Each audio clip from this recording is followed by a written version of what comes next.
महाभारत काल के इन 5 श्रापों को आज भी भुगत रहे हैं लोग। जाने किसने और किसे दिए थे ये श्राप। महाभारत काल की कई पौराणिक कथाएं बहुत ही प्रचलित हैं। इनसे हमें महाभारत के बारे में काफी कुछ जानने को मिलता है। धार्मिक ग्रंथ महाभारत के अनुसार उस समय कई श्राप दिए गए थे, जिनमें से 5 श्राप ऐसे हैं जिन्हें लोग आज भी भुगत रहे हैं। महाभारत काल में दिए गए ऐसे श्रापों के बारे में बताते हैं जिन्हें लोग भुगत रहे हैं। तो चलिए आज आपको बताते हैं कि महाभारत काल में ये श्राप किसने किसको दिए थे जिन्हें लोगों को आज भी भुगतना पड़ रहा है। 1. युधिष्ठिर ने दिया नारी जाति को श्राप। महाभारत काल के दौरान कर्ण की मृत्यु के बाद युधिष्ठिर को पता चला कि कर्ण उनका भाई था।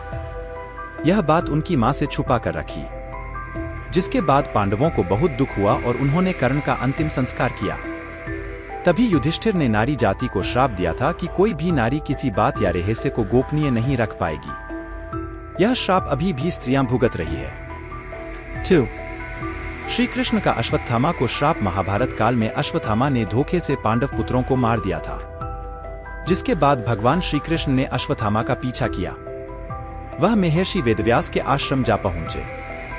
वहां पर अश्वत्थामा और कुंती पुत्र अर्जुन ने ब्रह्मास्त्र छोड़े। महर्षि वेदव्यास ने दोनों ब्रह्मास्त्र को रोक लिया और वापस लेने को कहा, जिसके बाद अर्जुन ने ब्रह्मास्त्र वापस ले लिया, जबकि अश्वत्थामा ने ब्रह्मास्त्र अभिमन्यु की पत्नी की ओर कर दिया। तभी श्री कृष्ण ने अश्वत्थामा को 3000 साल तक वनों में भटकने का श्राप दिया था। अश्वत्थामा आज भी वनों में भटक रहे हैं। 3. उर्वशी ने दिया था अर्जुन को श्राप। अर्जुन स्वर्गलोक गए थे। उस समय उर्वशी नाम की स्त्री उन्हें देखकर आकर्षित हो गई थी। अर्जुन ने उर्वशी को माता बोलकर सम्मान दिया। उर्वशी ने अर्जुन को 1 वर्ष तक नपुंसकता का श्राप दिया। यह श्राप उनके वनवास के दौरान वरदान साबित हुआ था। अज्ञातवास में वह नपुंसकता के कारण वह नर्तिका बनकर कौरवों की नजर से बचे रहे। 4. श्रृंगी ऋषि ने दिया था परीक्षित को श्राप। अभिमन्यु के बेटे परीक्षित वन में शिकार के लिए गए थे। तभी उन्हें शामीक ऋषि दिखाई दिए। उन्होंने श्रृंगी ऋषि को आवाज दी, लेकिन वह मौन में होने के कारण नहीं बोले, जिसके बाद परीक्षित ने शामीक पर गुस्से में मरा हुआ सांप फेंक दिया। शामीक ऋषि के पुत्र श्रृंगी ऋषि ने परीक्षित को श्राप दिया कि 7 दिनों में उसकी मृत्यु सांप के काटने से होगी। राजा परीक्षित की मृत्यु के बाद ही कलयुग की शुरुआत हो गई। राजा परीक्षित के रहते कलयुग इतना हावी नहीं होता, लेकिन उनकी मृत्यु के बाद कलयुग का असर होने लगा। 5. मांडव्य ऋषि ने दिया था यमराज को श्राप। एक बार राजा ने किसी गलती से किसी और की सजा के लिए मांडव्य ऋषि को सूली पर चढ़ा दिया था, जिसके बाद मांडव्य ऋषि के लंबे समय तक शूली पर लटकने के बाद भी प्राण नहीं गए। बाद में उन्हें राजा ने शूली से उतार दिया। मांडव्य ऋषि यमराज के पास गए और पूछा कि मुझे ये किस बात की सजा मिली। तब यमराज ने बताया कि उन्होंने 12 वर्ष की आयु में कीड़े की पूंछ में सीख चुभाई थी। मांडव्य ऋषि ने कहा कि इतनी छोटी उम्र में किसी को सही गलत की पहचान नहीं होती है। ऐसे में उन्होंने यमराज को शूद्र योनि में दासी के पुत्र के रूप में जन्म लेने का श्राप दिया था।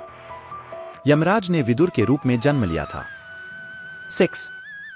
द्रौपदी ने दिया था कुत्तों को खुले में सहवास करने का श्राप। जब द्रौपदी का विवाह अर्जुन से हुआ और जब मां के बोलने के बाद द्रौपदी का विवाह 5 पांडव से हुआ, उसके बाद उन्होंने एक शर्त रखी कि जब 5 पांडव में से एक द्रौपदी के कक्ष में रहेगा तो कोई दूसरा अंदर नहीं जाएगा। अगर चला गया तो उसको 1 वर्ष का वनवास भुगतना पड़ेगा। उन्होंने एक नियम बनाया था कि जब भी कोई द्रौपदी के कक्ष में जाएगा तो अपनी चरण पादुका दरवाजे के बाहर निकल कर जाएगा, जिससे सभी को पता चल जाएगा कि कोई अंदर है तो दूसरा अंदर नहीं जाएगा। एक बार जब युधिष्ठिर महाराज द्रौपदी के कक्ष में थे, उन्होंने अपनी चरण पादुका दरवाजे के बाहर निकल कर चले गए, लेकिन उसी समय एक कुत्ता उनके चरण पादुका उठा ले गया। फिर जब अर्जुन वहां पहुंचा तो उनको चरण पादुका नहीं दिखी और वो अंदर चले गए, और उन्होंने युधिष्ठिर और द्रौपदी को सहस्वास अवस्था में देख लिया, जिसके कारण द्रौपदी लज्जित हो गई। फिर उन्होंने अर्जुन से पूछा कि तुम्हें चरण पादुका नहीं दिखी? तब उन्होंने बोला कि नहीं। तब युधिष्ठिर और अर्जुन चरण पादुका को ढूंढने गए और उन्होंने पाया कि कुत्ते उनकी चरण पादुका से खेल रहे हैं। यह बात उन्होंने द्रौपदी को आकर बताई तो द्रौपदी ने संपूर्ण कुत्ता जाति को श्राप दिया कि जिस प्रकार मैं लज्जित हुई उसी प्रकार तुम्हारी सारी प्रजाति हमेशा खुले में सहवास करेगी और हंसी का पात्र बनेगी। दोस्तों, वीडियो अच्छा लगा हो तो वीडियो को लाइक करें और इसी प्रकार के वीडियो पाने के लिए चैनल को सब्सक्राइब करें। धन्यवाद।